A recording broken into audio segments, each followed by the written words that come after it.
The UFC can be a real disappointment sometimes, especially with how they handle their older fighters. If you guys haven't heard, the Abu Dhabi card has some questionable matchups, like Nick Diaz versus Vicente Luque and Tony Ferguson versus Michael Chiesa. It doesn't make sense to me why Nick isn't fighting Tony, since they're both around the same age and they're both past their prime. Instead, they're paired with some younger opponent. I mean, sure, they're decent opponents. I mean, one's on a losing streak and the other one has a brain injury, but it still leaves a bad taste in my mouth, you know? And look, this is a prime example why you shouldn't choose fighting as a career. You don't want to be in your 40s and having to risk permanent brain damage just to support your family. At this point, it's clear that they aren't fighting out of love anymore for the sport, especially when it comes to Nick Diaz. That's why I can't stress enough how important it is to push for better fighter pay. If fighters were paid more, they wouldn't have to stay around for so long, and honestly, the matchmakers aren't helping. They should have took better care of their older fighters too. Nick Diaz versus Tony Ferguson would have been the perfect fight for this fight card. Yeah, they're both past their primes, but it would have been a fun brawl. Instead, they went in a different direction, and honestly, how many times do we need to see these guys lose? Let's start with Nick, and I'll get into Tony in a bit.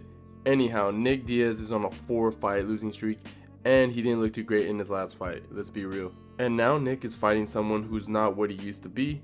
At one point, Vicente Luque was a beast, able to take a lot of hits and keep going. But after that Jeff Neal fight where he got some type of brain injury, he hasn't been the same. So I kind of get why they paired them up. I mean, Vicente is clearly afraid to get hit now. It's been obvious since his fight with Joaquin Buckley where he shelled up and gave up right away. Then when he fought RDA, Vicente chose a grappling heavy game plan to avoid getting hit. Now with all that being said, can Nick Diaz win this fight? Yes, absolutely. Do I think he will? Yeah, it's quite possible. He didn't look too great in his last fight. He looked old and slow, but I'll give him credit. His boxing combinations were still solid. Thank God this isn't prime Vicente Luque because he would have been taking those shots and he would have murdered Nick Diaz. But Vicente is reacting poorly when he gets hit now, so honestly, it's kind of a toss-up if we're being realistic. And I just want to say, even though Vicente's brain seems pretty much broken, he's still in great physical shape. During that Joaquin Buckley fight, he was still throwing punches and his footwork looked solid, even when he gave up. I know he doesn't like getting hit now, but he's still young and he has the power and has the speed advantage in this fight. Vicente is only 32 years old, while Nick Diaz is 40. And we don't know what kind of Nick Diaz we're going to see in this fight. So I don't know, man. I think I'm just going to put my money on Vicente Luque as an early prediction, only because it's hard for me to see Nick winning at this point in his life. But regardless, it wouldn't surprise me if either guy gave up in the first or second round. But yeah, as an early prediction, I'm going to go with Vicente Luque. Next up, we've got Tony Ferguson versus Michael Chiesa.